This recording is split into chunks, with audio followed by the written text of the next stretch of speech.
The last topic that we had was about pain and happiness. And I feel like we haven't discussed happiness enough. So we're going to dedicate a little bit more of the session today to happiness. Hopefully, we can discuss what makes you happy, what makes me happy. Maybe we can exchange some tips. But we have different research in judgment and decision making to try and optimize our happiness, our well being in life. And the second part of today's session is going to be about the kind of counter to this and something that I've personally done a lot of research on, and that is about regret. What is it that we regret about life? So perhaps not the most obvious topic for a judgment and decision making class or behavioral economics, but this ties also to the topics of money. So in your next task, the one that you were supposed to start after you submit on Sunday, is about how to think about financial decision making and how to think about health. You received a bit of an extension, so I understand that some of you are a little bit stressed, and we're going to talk about stress today. I don't want you to be stressed about this course. If you're stressed about this course, then likely you're doing this wrong in some way. So I know that coordinating with a new team is difficult. I know that students like to push everything for the last minute. I know that before the reading week, you get a lot of exercises. I know there's a lot of things on your mind. So when a few teams ask me, is it possible to give us a few more days into the reading week? And also, turns out there's a holiday tomorrow and a lot of stuff going on. So I said, yes, no problem. So I gave an extension to both of the courses. So you'll have a little bit more time. There's not much that I can do in order to extend beyond that, but hopefully this gives you enough breathing space so that you can take things easy and at least enjoy the weekend. And slowly, I've been adding some resources for the next task. So in the next task, you'll see a lot of TED Talks, a lot of podcasts. Some of them are from people who I'll introduce to you today. And our main task is to try, just like we've done in previous sessions, to try and understand how good is this? Is this solid, not solid? How do we know? How do we think about these topics? So much of the research that I show you today is stuff that I've personally taken an interest in. So I've tried to verify whether this works or not, doing some replications with some of you. So you'll see some of the replications that we've done. And also, I know that many of the people you'll meet today are advocates of open science. So they really care about doing things openly and doing things with a register report. So generally, I feel like it's a very complicated topic. Money, a very complicated topic that talks about happiness, but hopefully we have enough solid information for me to give you a few insights. In the second session about regret, we're going to do a little bit of an exercise. So we're going to separate into little groups and then discuss our regrets right now in our lives and looking backwards into things that we've done. So I'll give you a little bit of a coding exercise for about 10, 15 minutes, and then I'll show you what is it that we do with these kinds of exercises. So we'll do a little bit of research here in the classroom. So that would maybe give you some ideas of what you want to do later on in your third task. Okay. So a bunch of different topics, a bunch of different activities, and some good scholars, interesting topics about things that we care about money, happiness, and so forth. I would really be happy to hear about your happiness. So I want to start before I show you some of the tips and people from judgment decision making. I want to ask if you have some tips or things that you can share with me about what makes you happy, or what is the number one tip that you would give other people about how to increase their happiness? What is a good tip that we can give others that seems to apply to a lot of people? What increases happiness in others? What gives you happiness? Any tips, things you want to share from your life that makes you happy? Yeah, please. Sorry? Leisure time. Can you tell me a little bit more? What leisure time? Spare time to do what you want to do. Your hobbies like fishing.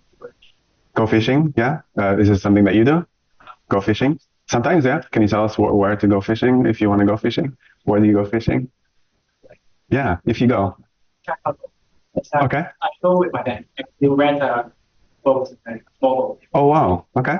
And you get your own fish and then you do something with it? Or it's just to, oh, you cook it? Okay. So you fish and you cook it together. Okay. So there's a lot of things in there. First, it's leisure activity. Then it's something that you do with a family member, right? Who you care about, right? And then it's not just the fishing part, but it's an entire activity that has a follow-up, right? They spend a lot of quality time together. So thank you for that. Great story. I've not heard fishing before. So this is terrific. And it's nice that now I know I can do this in Hong Kong. There are places to do this in Hong Kong. So Tseng Kwang, that's what you said? Yeah, okay. So lovely. Great. So some good tips here, some nice activities. I'll share some of my favorite activities in Hong Kong. Thanks for that. Anything else? Yes, please. Spending time with friends. Yes. Can you say a bit more? What is it that you do with friends? Could be just going to going someplace together or just having them so you can talk to them. It's nice. Yeah. So starting from something like just talking to them, but also having some activity. Is there a favorite activity, something that you like to do with your friends beyond talking? Go to someplace, I don't know, Disneyland, In Disneyland, yeah? having a meal together, Having a meal together. be in cactus after winters. Yeah, terrific. Thanks for sharing that. So yeah, meeting our loved ones, meeting our friends, doing some shared activities together, from fishing to having meals. So meeting friends, that's a great thing. So finding time to spend with your friends, finding time to spend with your family. Thank you both. Anything else before I proceed? Something else that you want to share? Okay. Yes, please. It's not necessarily how to be happy, but rather how to not be unhappy. Very good. Yeah. Don't compare to others as much. Because like, I'm the type of person when I look at someone better, and I would instantly set an expectation that I have to be as good as other person or whatever. And that sometimes competition isn't the most healthy thing, especially when it comes to social media, when it's just a bunch of numbers. So I kind of learned to just focus on myself and not like how others are doing. Yes. Social media Very good. sometimes it's just toxic. I agree. I agree. Very good. Thank you for that. That is terrific. So many things I like about this. First, it's not just about how to increase your happiness, but also sometimes how to avoid being unhappy. So there's two sides to this, and both are important. And there's all sorts of things that we can do in order to perhaps protect ourselves, to not become more unhappy. So sometimes, when I ask students what makes you happy, and they tell me about, I don't know, going fishing with dad, stuff like that, I get a little bit jealous because I want to do these kind of activities. So sometimes I compare a lot with others. So I totally agree that sometimes you can get some nice tips, but it's not necessarily a place for comparison. So decreasing comparison, preventing yourself, forming good habits that prevent you from comparing to others on social media. So somehow it became this competition on social media, TikTok, Facebook, Instagram, to see all the great trips that people are doing, all the great activities that people are doing, all the great food that they're taking on Instagram. So sometimes if you just open, it seems like everybody's world is paradise, and you're the only one who's stressed over activities for classwork. So yeah, I love this. Thank you very much. Very good point.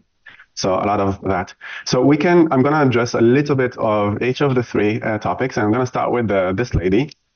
So this here is Ashley. And in judgment decision making, behavioral economics, we talk a lot about poverty. So we need to alleviate people help them to gain control over their lives and get them above the poverty line. So generally, over the last 2 centuries, we have been good at addressing poverty when it comes to money. So it used to be that the entire world was about 85% poor. So we used to all be farmers working for some king and then paying taxes and then going to wars and all of that. But over the last 2 centuries, we've increasingly, with all sorts of social changes, decreased poverty definitely in Hong Kong, but also in other places in the world, to levels that are under 10%. So generally, when it comes to money, GDP per capita, it seems like the world is going in a very positive direction. However, there's some places where there's poverty, where we're going in a very bad direction, and that is time poverty. So we have money poverty. Everybody talks about money poverty. Everybody tries to decrease money poverty, but nobody's talking about the time poverty, which is a completely different thing. And if we think about this for a moment, I think it's maybe difficult for you as people who are young and you have your whole life ahead of you. It's difficult to see time as a precious commodity, but increasingly the older that I get, the closer that I get towards the end, the more I appreciate time that I have with others, my family, with my friends, and the less that I care about money. Of course, because I have money as a middle class person, but also in terms of the exchange between them, I tend to care a lot more, increasingly more about time and less about money.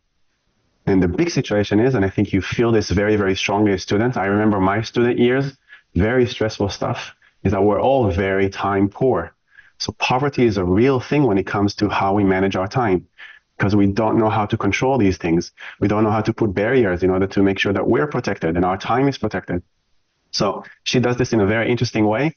It's a great book that came out 2-3 years ago. It came out during the pandemic, and I remember listening to this. And it covers a lot of her own research and research with other people who I'll mention to you later on. And we've conducted some of the replications and some of the research that touches on what she does. But I really think that's very, very impactful research that we don't do enough in behavioral economics. Economics in general is very, very focused on money and very little focused on time. And this is why we need psychologists, social psychologists, in order to look into this in more detail. I have the power to make you all less time poor right now. It's true. I could leave the stage and give you 4.75 minutes back.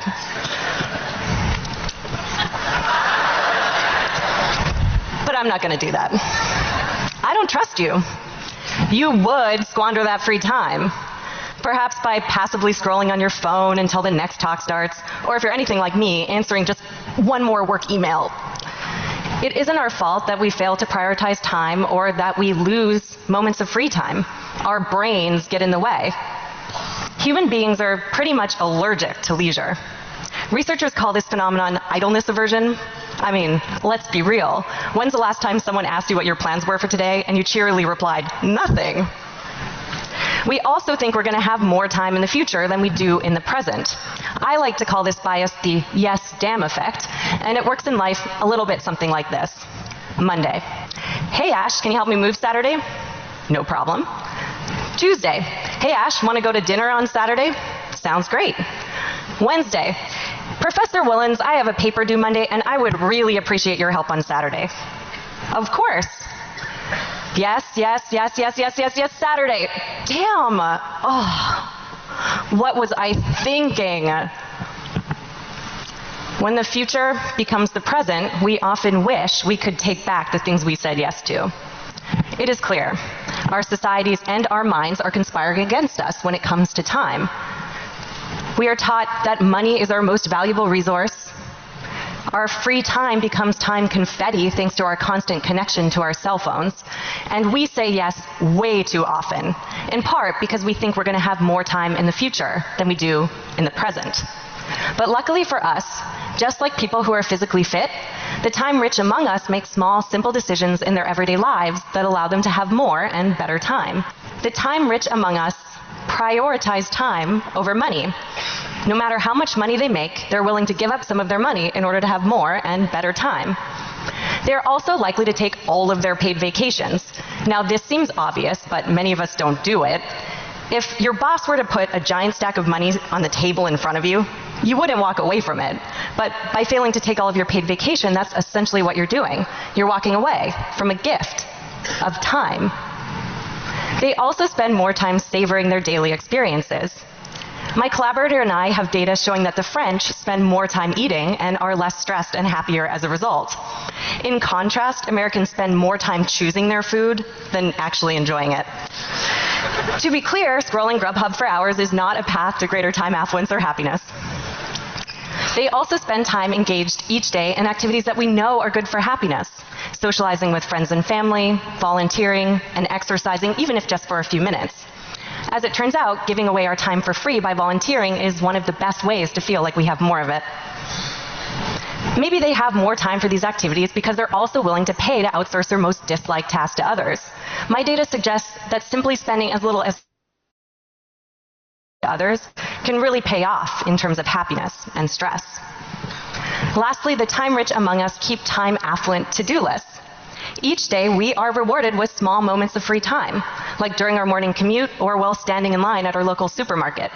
The time rich among us don't squander this free time. They capitalize on it.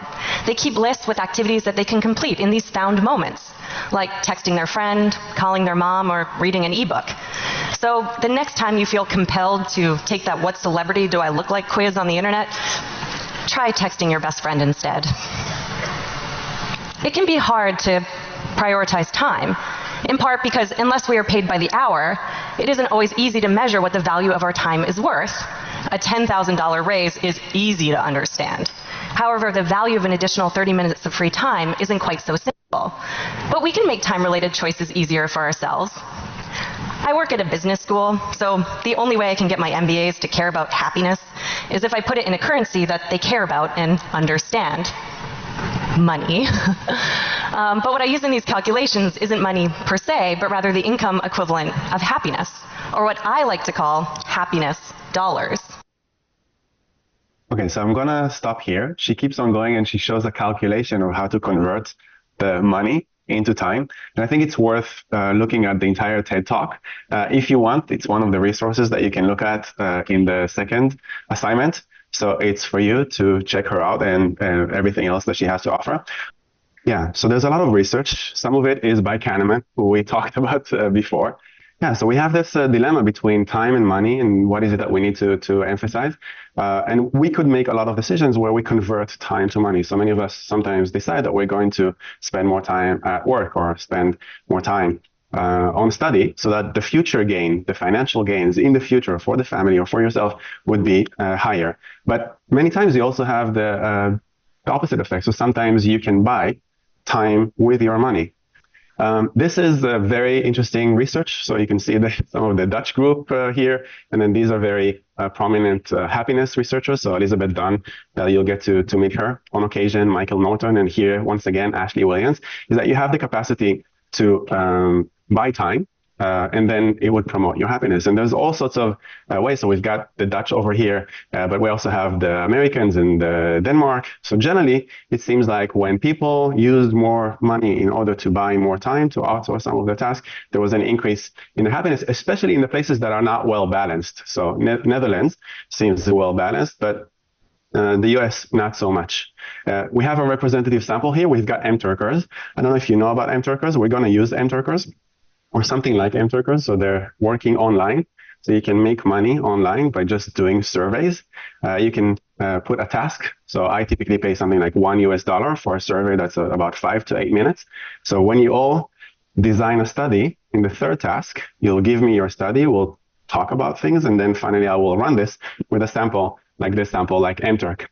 Representative here is more like a panel, Denmark panel and United States panel. And then you've got like typical adults and then the Dutch representative. But there's also a very peculiar group here, which is not easy to access. I was always dreaming that I'll have access to this in Hong Kong, but you need a lot of connections to do this. And this is the Dutch millionaires. And there's quite a few Dutch millionaires, and I don't know how they pull this off, but this guy here, Paul, has access to them. So he gives them when they do their EMBAs or when they do their social event, he comes to millionaires and he asks them, can I ask you about stuff that you're doing? What is it that you do? How do you do it? And then he adds them to some of these samples. So very interesting stuff, comparing material to time saving. So they compared how much happiness do you gain by spending your money on buying something that you need, material goods, buying something, a gift to yourself, as opposed to time saving. So you outsource some of the tasks that you don't like. So you can see the benefits across the different samples are quite substantial. So this is a very nice piece of work, and it's nice that they've replicated this again and again in different samples. And they also show that there's benefits that depend on the cross-cultural comparisons here. This is one of the first things that they ask people is like, how many of you would like to spend money in order to buy more time? So generally as a concept, even when I ask my sister, they say, yeah, of course I would generally want to. But when it comes to the actual of doing it, the actual task of doing it, of converting this, only 17% actually do that. But what's nice is when you have a group of millionaires, you can compare what the regular people are doing to what the millionaires are doing. And you can see that the millionaires are actually a lot more clever about doing this. The millionaires are much better than us at taking money that they have and converting this. We're not talking necessarily more money just because they have more money. They're just better at taking those little tasks and then outsourcing them because they really value time more than we do. So, and if you're curious about how many millionaires, so I don't know how, but they got access to 829 of them. And the way that they measure this is people who have 2.5 million euros in the bank. I'm guessing in Hong Kong, you've got a much bigger population, but I don't know how accessible are they to fill out surveys. This is another very interesting one. So I'll introduce you to Paul. He led this one, and he compared how do millionaires use their money compared to how money and time compared to how the regular people use their money and time. So I'll let him introduce the findings. we will see. But what we did with the millionaires is I actually asked a whole group of 800 Dutch millionaires, like how they spent their day. And I asked the same to 1,200 people from the Dutch general population. And I also asked them to rate their happiness on a scale from 1 to 10. It's just like you get a grade at Maastricht University for your QM course, you also can grade your own happiness. And what we then see is, well, a couple of things. So first of all, we see that in many aspects, a millionaire spends the time exactly in the same way as we do. So millionaires spend the same amount of time eating, cooking, doing all kind of regular activities that we do too. That was for me quite surprising because I thought they were much more different. But there is one aspect in which the millionaires differ, and that is in how they spend their leisure time. So working millionaires actually have less leisure time than the general population. They work more hours, but they spend their leisure time in a much more active way. So millionaires are more likely to exercise, to socialize with hobbies, and the general population spends much more time watching TV. And watching TV or any other screen devices, it's the number one reason for misery in our data set. So from all the activities, when we relate them to happiness, the strongest negative relation is between screens and happiness. And there was also recently, there was a very interesting study that came out about social media. So they actually paid a group of people an amount, I think it was something like $90, to switch off their Facebook account for a month. So they said, okay, if you switch off your Facebook account, we pay you $90. And then they compared that to another group where they did not do it the similar way as we do it with the schools. And what you see is that even several months later, those people who switched off their Facebook are still substantially happier than the people who still have the Facebook. And also the people who experienced to be off Facebook for a month are now likely to say, okay, I'm not going to reactivate it either. So I think we just overspend time on screens and much rather than doing that. And of course, that is something that everybody can do because going out for a walk, being around with friends, even though that is now, you cannot have huge groups of people, but you can still have a small group of people around you, and that's just very good for your happiness. Were you able to identify a reason why millionaires are so aware of those happiness-inducing activities compared to the average person? So like something you could trace this back to? We can't, and that would be something that is very interesting to study that in the future, because you essentially would need to go back in time or how these millionaires were. But what I do see more generally is that these millionaires also, for example, once they retire, on average, they keep working for still around 10 hours per week. So I think there is something fundamentally, but that is speculation because I cannot ultimately test that, but there is something in the personality that makes these millionaires more active. They just want to be busy with things other than watching television.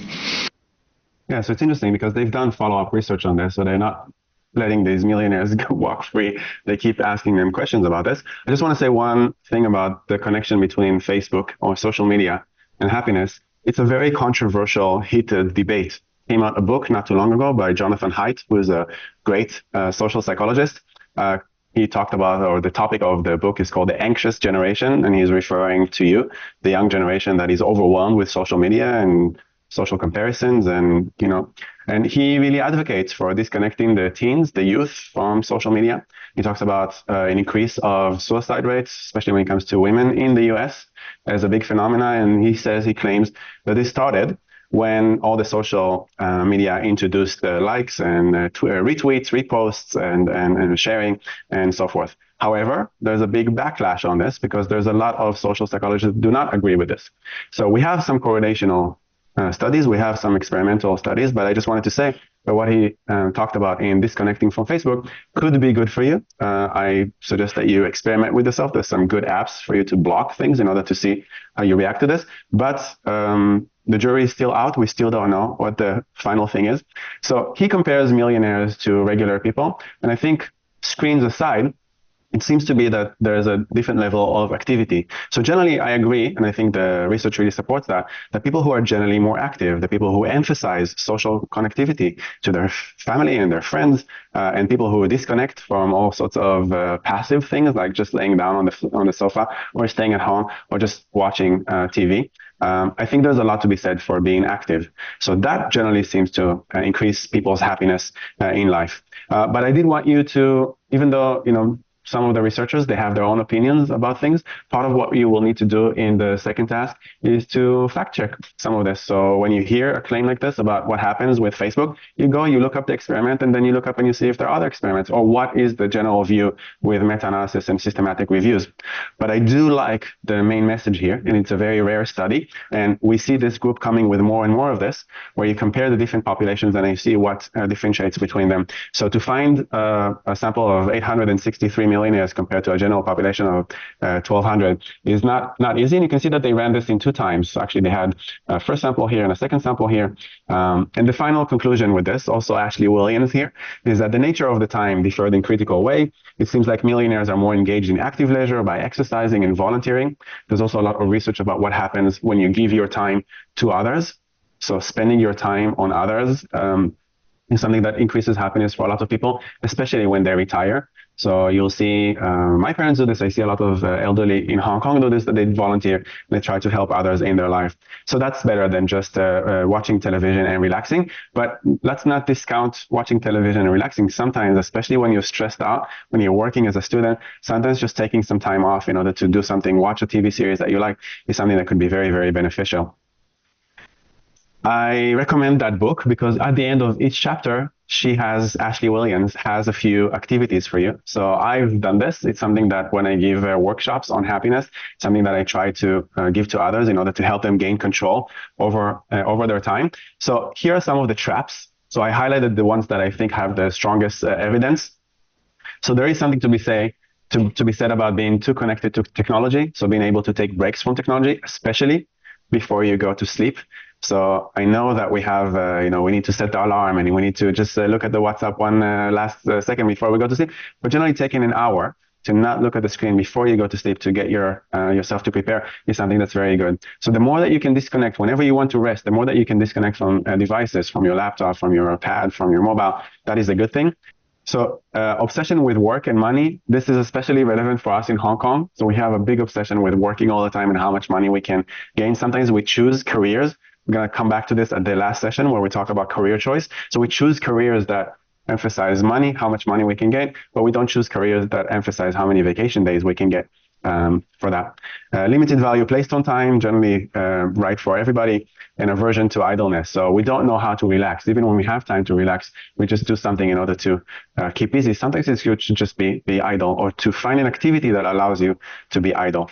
How to do this kind of thing. Lots of different things that can be done. She gives very concrete advice step by step, but you can either find time, which is, it's difficult, but it's easier to do if you plan in advance. So for example, if at the beginning of the semester, you know that there's a reading week, or at the end of the semester, you finish all the tasks, you're going to have some time, then plan for things that you like to do in order to protect yourself and your time.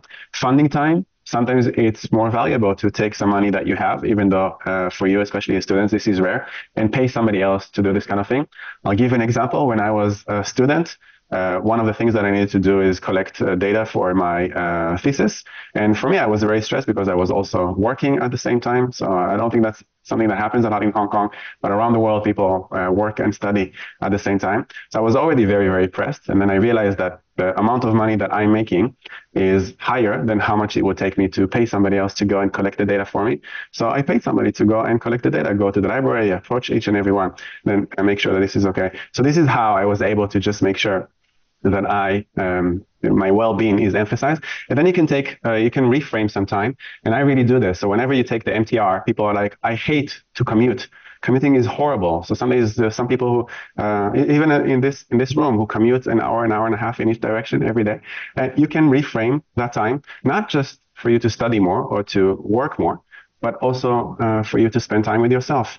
So you can listen to a favorite audiobook or to a podcast, or you can just rest your eyes, or you can just sit and talk to a friend. So you can reframe some of the time that you have in things that you don't like to do, like take the MTR, to something that you might enjoy a little bit more. So difficult to envision this for your life, but she has activities that will take you step by step to do this. Now, I know that it's difficult to hear this from a professor, and one of the questions that I get asked a lot, especially in Hong Kong, is that it's great that you talk about all this happiness, but how about you? Do you actually do these kinds of things? And I have to say, it's difficult. It's very difficult. But even in very stressful times, like during the pandemic, I try to protect myself by doing these kinds of things. So even when I'm very, very stressed, even when things are very, very difficult, I do carve out time to do all kinds of things. So I just want to share with you some of my activities, because we've heard about fishing and we've heard about friends. So this is a bit of what we do. We're very lucky in Hong Kong, and I don't think we appreciate this enough. Sometimes I talk to students here about what is their favorite activity, and then I realize that many of the Hong Kong students who grew up here don't realize how wonderful Hong Kong is. So this is some of the stuff that I do. So I do a lot of hiking. So during the pandemic, when we were stuck here, and every time we would go out, we would need to come back and sit in a hotel or in Penny Bay for 2-3 weeks. So we all stayed here for a lot more than usual. Then I decided that every week I'm going to do 2-3 hikes. So I was able to cover all of the Hong Kong hikes, and turns out we have a lot of those, and they're unbelievable. So when I post this on Twitter, so I started just doing this kind of thing. Don't know what people think of when they think of Hong Kong, but here's a bit from my morning hike. Dragon's Back is just 15 minutes taxi from HKU. So you can get to the starting point and then just go up 10 minutes. And it's just like one of the most spectacular views that you can imagine, considered to be one of Asia's finest hikes, just very close to us on Hong Kong Island. So if you want to see a little bit of that, you can check out this link. So this is my thread of all the hikes that I've done. It's not meant for you to do social comparison. I'm not urging it. I'm just saying find your own thing. Okay. So this is mine. So for example, I'm now at, what number am I at? 112 hikes. This is from this weekend. So I went up to Mount Nicholson. I don't suggest this hike. It's a very difficult hike, and I was a little bit feeling this is a little bit dangerous. It's not well paved like some of the others, but some spectacular views up there. This is from Tai Mo Shan. Tai Mo Shan is unbelievable, the highest peak in Hong Kong. Some spectacular stuff over there. You can go down with waterfalls. So even here in Hong Kong, because we're very, very stressed, and because there's so many things on our mind, and we're busy with work and our study, sometimes all you need is a quick taxi to go to Repulse Bay, or go to Dragon's Back, or take a ferry in order to go to one of the smaller islands. Just spectacular views all over. So you're welcome to check out some of these things. Whenever I post this on Twitter, people are just like, really? This is Hong Kong? So when is the next conference that we can come and visit Hong Kong? So I'm very happy when somebody comes over and they say, do you want to go on a hike? I'm like, hell yeah, of course. So the way that I do this is that I typically get up very, very early, or during the weekend before the crowds come.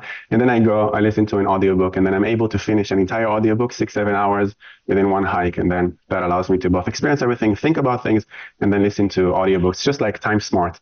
So I think I did Time Smart while I was doing something, one of the big hikes. So really my recommendation to do that. Finally, a piece of advice that actually this is one of the replications that we've done. I was so impressed by this research that I wanted to see it for myself. So we actually ran this here. I did this with an HKU student, a thesis student. So I'll get Tom Gilovich to share this research with you.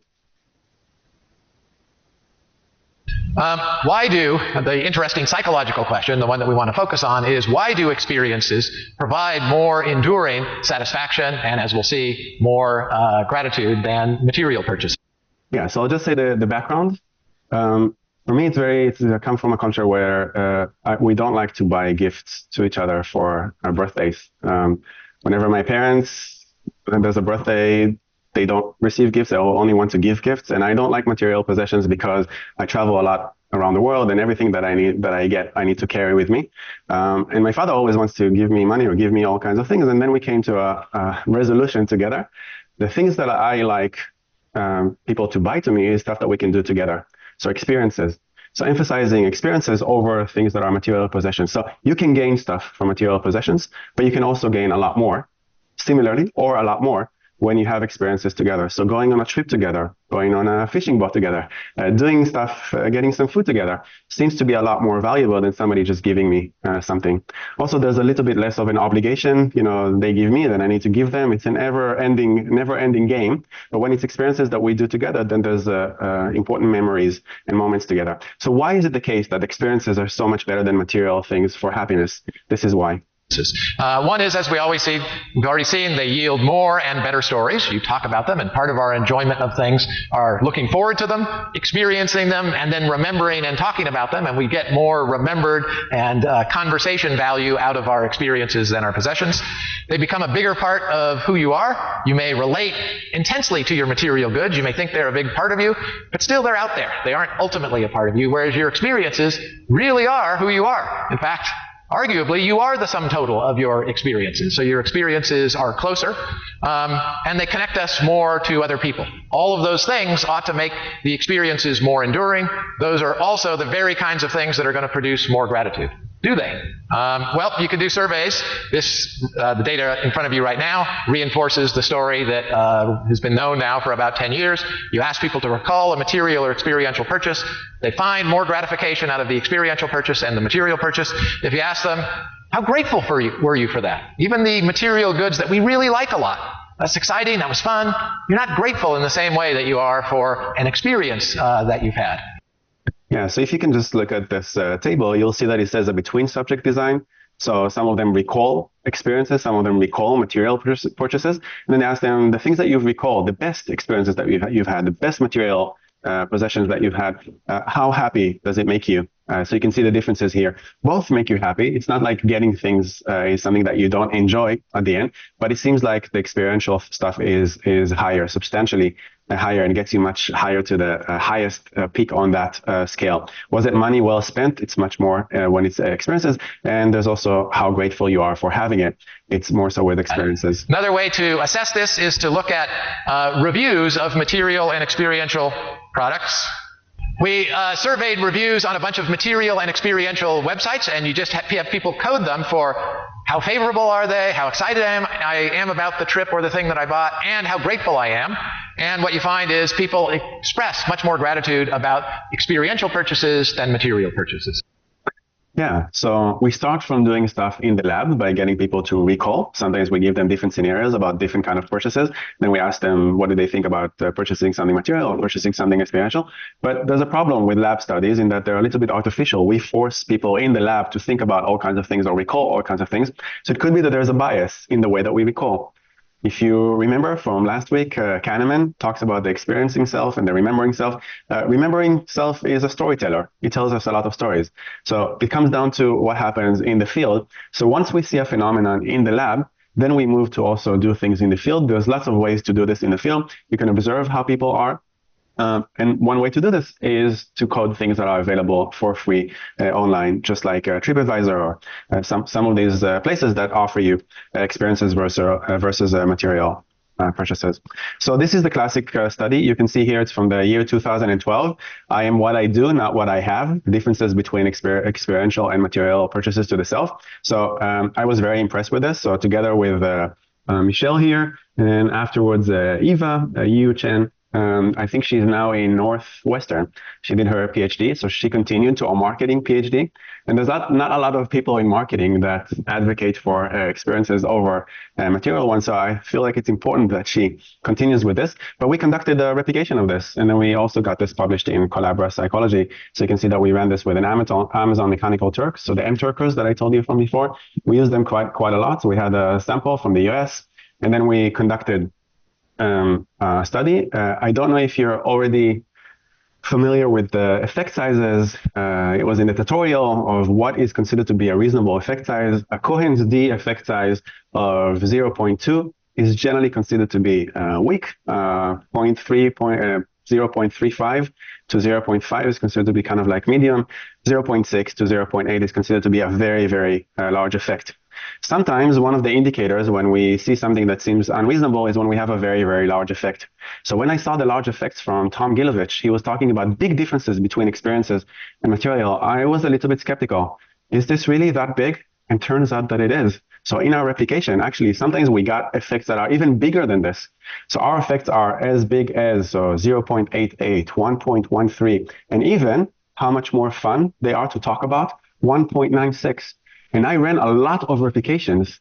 We typically do not see these kinds of effects. And we've done this in the most rigorous way possible, open science, all transparent, pre-registrations. You can go and check this out. So it's great when a research like this, that at the beginning I'm a little bit skeptical, and then we run our own replication, and we see, oh my God, the effects are that large. And then I try to implement this in my own life, and I try to share this with other people and students in my classes. So something to take away from this. So Tom Gilad is definitely onto something. There's a big difference between experiences and material purchases. So you can see it doesn't always happen like this, but we've got actually larger effects than in the original for Tom Gilad, but across almost everything. So we ran study 3, study 5 in different things. The signal, we either detected signal or it was larger. There were only like 2 things that were a little bit smaller, but generally by far, this is one of our most successful replications. So this is just to summarize a little bit about happiness with money versus time, and experiences versus material possessions. So to give you a little bit of a taste, we'll take a 5-minute break. When we come back, we're going to do an exercise about regret. So 5 minutes. So we'll do a task now. The task is group-based. So I would like to group you into different groups. I know you're a little bit spread out. So I'm going to try and get you to move in closer together with each other. Groups of 5, then you get to know some of the people here. Is that okay? Can I group you? So here we have a coding task. I do want you to talk about this with each other so that you'll do this together, okay? So each one of you talk about the things that you regret in life. And it could be stuff about what's happening right now, and it could be something in the long term. So I'll show you what that looks like. It looks a little bit like this, and I gave you some examples for regrets, but this is team. You can rename your team to whatever it is that you want. Just be careful not to override each other. But this is an example of how we do things collaboratively. We work together on a Google Doc or on a Google Sheet in this case. And then you'll see all kinds of examples about things that you regret. Some things are about action, some things are about inaction. So for example, I regret taking this course. This is something that you regret doing. In addition, I regret not taking a different course, and that's something that you haven't done. So you'll see that here are the descriptions of the regrets. You can come up in your team with whatever other regrets. You can brainstorm about this. You can dedicate one person to writing the regrets and the other people to discuss this kind of regrets. It's up to you how you want to operate as a team. You can also take a minute or 2 in order to get to know each other. All this is good. It's up to you. So we'll have like 15, 20 minutes for this. So what I want you to do is come up with not a big list, but just fill up some regrets, some things that are meaningful to you, some things that you're thinking about right now in your life. It could be something about what's happening right now at this moment. And it could be something about long, long time ago, something that you regret. Then what I would like you to do is also look at what the regrets from the other teams. And if there's something that you like or you experience yourself, then the way to like this is by adding a hashtag next to it. So you can just go here and say, okay, so I like this kind of regret. I also experienced this, so I just add a hashtag. And then for your own regrets, just try to classify this. Is it action, inaction? Is it reversible or not reversible? Is it ongoing, or is it 1 year ago, 3 years ago? So just try and categorize as much as possible. So first, lay out the regrets, then categorize those, and then look at the other teams and add the likes, the hashtag on the things that speak to you. Is that okay? Is the task clear? Do you need me to explain anything? Do you have any questions? Okay, it sounds like you have very interesting discussions. For the last 5 minutes, try and see what the other teams have, and then just hashtag the ones that you feel that you can relate to. So ask the others in your group, and then add as many hashtags, how many likes to each one. So have a look at what the others are doing, see their regrets, look at the collaborative work that you've done as a team and as a classroom. Very nice. It's actually a pleasure for me as the instructor to see you working together. I know that courses can feel a little bit lonely sometimes, and I see you like spread out for all sorts of reasons. But one of the things that we know from social psychology, if you're taking social psychology with me, is one of the things that sometimes gives us pleasure is to talk, to make connections to others, but it's a little bit awkward. How do you start a conversation with somebody who've never talked to before? Some of you are kind of like with your groups, they're familiar and all this, but sometimes you want to reach out to other people and create some bonds. One of the greatest things that you'll ever get from your undergraduate are the people that you meet. It's not necessarily whether you attended this lecture or not, but the people that you got to hang out with. So these are lifelong connections that are going to make a real impact in your life. Sometimes it's a little bit awkward to make these connections, so you just need a good excuse. So hopefully I gave you a little bit of an excuse to at least get to know one person that you don't know before, or to tackle some kind of a task. So at least for me, I feel like I've ticked the box and mission achieved. But also I feel like me just blah blahing for 2 hours is not very helpful. So when we approach regret, I want you to think about the process of regret. And actually what we've done here is very similar to some of what we do in research. So we ask people, we go online on MTurk or we go online on a panel, and we ask people to share their regrets. And what is really interesting is that a lot of the studies that I give, nobody cares about, and people are annoyed and they just want to get done with it. But regrets, people write essays, pages and pages of regret about all sorts of things. And the older that they are, the more that they share. Even though it goes, I pay them $1 for 5 minutes, they just keep on going because it's very helpful for them emotionally to share with me all the regrets in life. So somebody actually took the time to turn this into a book. But before I introduce you to him and a very nice book, I just want to have a quick look at what it is that you've done. And it seems like there's some very interesting regrets here. People really like to talk about their regrets and to share some of those. Some of those feel very personal, like people take this very, feel about this very, very strongly. And it seems like some of those we have a lot more people feeling. Sorry, 100. Yeah, feeling those. So seems like a common thing. We just talked about time poverty, right? So just not going to bed earlier. So we just feel like zombies. We didn't get enough sleep. So sleep is one of the biggest predictors of happiness. So not going to bed earlier. Yeah, I get it. Me too. Okay, so we have a bunch of things regarding studies and lectures and whether we paid tuition or not. How much did we pay tuitions? Course load, something that I hear from students quite a lot. Taking psychology as a bachelor study, I understand. I also took undergraduate, and look where I ended up. Oh my gosh. You don't want to be a professor in psychology. No, it's okay. It's a good job. It's a good job. I think you'll be surprised just how many avenues there are to take psychology. You think psychology is maybe not that useful or not that great for making money or whatever your goals and aspirations are with psychology. I think there are very few things that are as generalizable as psychology. Psychology is basically just an opener for a lot of different things. In my life, as an example, this is a great, planning your vacations that you can take time. Again, time poor. All of us are time poor and very bad at planning. One of the biggest predictors for happiness in undergraduate is going on exchange. If you still can, if you have not gone on exchange, plan for an exchange. If not this time, maybe later on. Some people take a gap year. Strongly recommended. Really, really something that changes your perspective about life. Not always for the better, but definitely contributes to being a wholesome person. Putting enough, going to bed early. Okay, so we've got this again. Spending too much time on video games. Nice. Too many courses. Oh, asking my parents for a sibling. That's an interesting one. Okay. Geography course, not continuing a hobby. That seems to be like a common thing. We had a hobby, then we didn't continue with this. Not too late. We can always come back to this. So I have a bunch of hobbies that I started that I want to go back to. And psychology, exchange. Oh, we have a few more. Ooh, this is one that is quite, like, I suffer from this all the time. Get subscriptions to stuff that I never use. So, oh my gosh, I'm very bad at this as well. Mobile games, been there. Okay, regret not investing to maintain good family relationships. I live very far away from my family, so I know exactly what that's like. So thanks so much for sharing your regrets and then commenting with the likes and categorizing this. There is a big research on this kind of stuff. And the guy who actually did a whole survey with this, tens of thousands of people came in and shared their regrets, is Daniel Pink. He wrote many books, but this is one of his most successful ones. You can go back here. You can switch to, and I don't know if you've seen the column foundation, but he categorizes those two different kinds of foundations. So at the beginning, what he just tried to get is generally an open question. What regrets do you have in life? And then he had a team of coders to go through the tens of thousands of regrets to try to identify something. In statistics, we have a method of a factor analysis to try and get something, or we do qualitative research in order to try and identify some themes. So he was able to look at different types of regret and categorize them into foundation regrets. So if only I've done X for me, or boldness, if I've taken the chance. Many people talk about this in terms of jobs or relationship, asking somebody for a date and so forth. Moral regrets. I wish I did the right thing. I was facing a moral dilemma, but then I took the wrong path, this kind of thing. And connection regrets.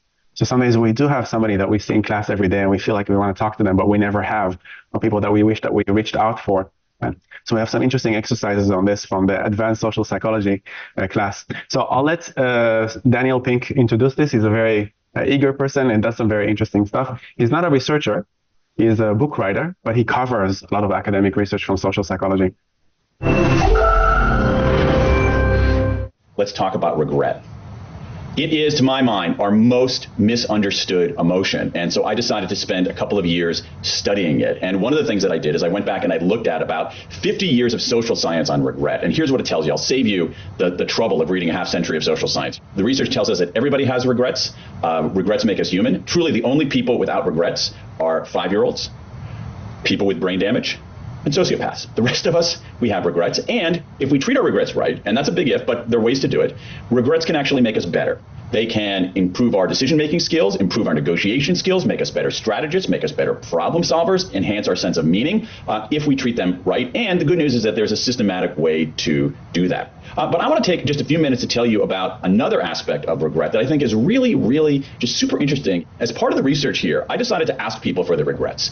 And to my surprise, I ended up collecting about 16,000 regrets from people in 105 countries. It's an extraordinary trove.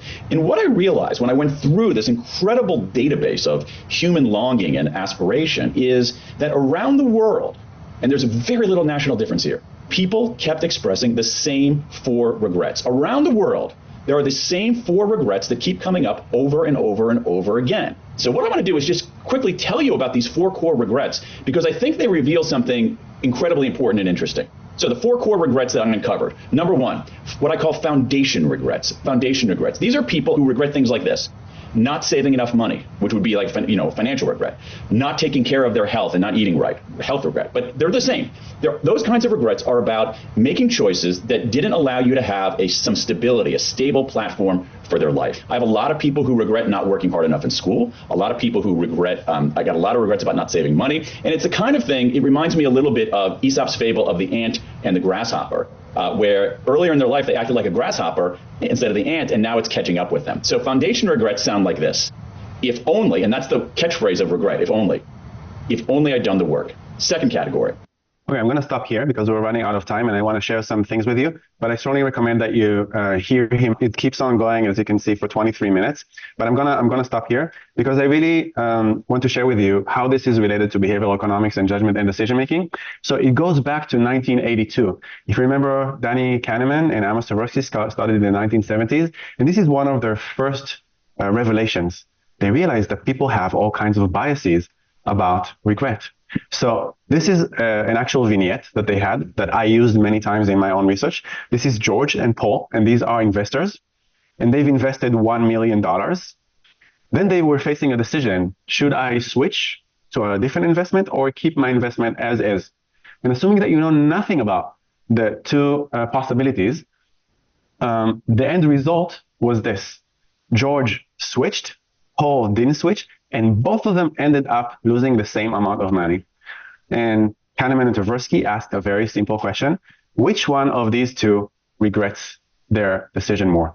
So if I would ask you, if you would think if there's any difference between Paul and George. So George switched and Paul didn't switch. So how many of you think that Paul, who didn't switch, regrets more? One of you? Okay, good. How many of you feel like George, who switched, regrets more? A lot more? Yeah? Interesting. So this is something that's very fundamental about regret. And there's lots of questions to be asked about this, because when they ran this, actually what it is that they found is that a little bit like in this classroom, almost 1 to 10, the ratio is about 8% said inaction Paul tends to regret this more, but 92% said that it's George who regrets this. And this started an entire literature, some of this by myself and my colleagues, about trying to understand whether this happened. Why is this the case? What's leading to all these things?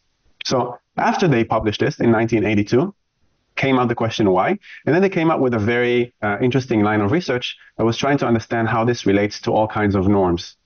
And it turns out, have something called norm theory, that when it comes to financial investment that just happened at this moment, right now, it seems like there's a general norm for not taking action, for being risk averse. There's loss aversion, risk aversion. We had Daniel Kahneman explain this to us on different occasions. So this is a very, very strong kind of bias. So people have a tendency to follow the status quo, to not change their decisions. It seems like the safe place to be. And then when they take action, it almost seems like they deviate from the norm. This is one explanation, norm theory. Another explanation that came afterwards is justification theory. So it seems like inaction is more justifiable. You can justify this a lot more easy than action because there's another decision to make. And it seems like action is associated with more accountability. It seems like you took action, you made a decision. Whereas inaction is it, did you notice? Did you know what you're doing? Inaction is something that is less clear, is more ambiguous. But it all started from Daniel Kahneman doing this.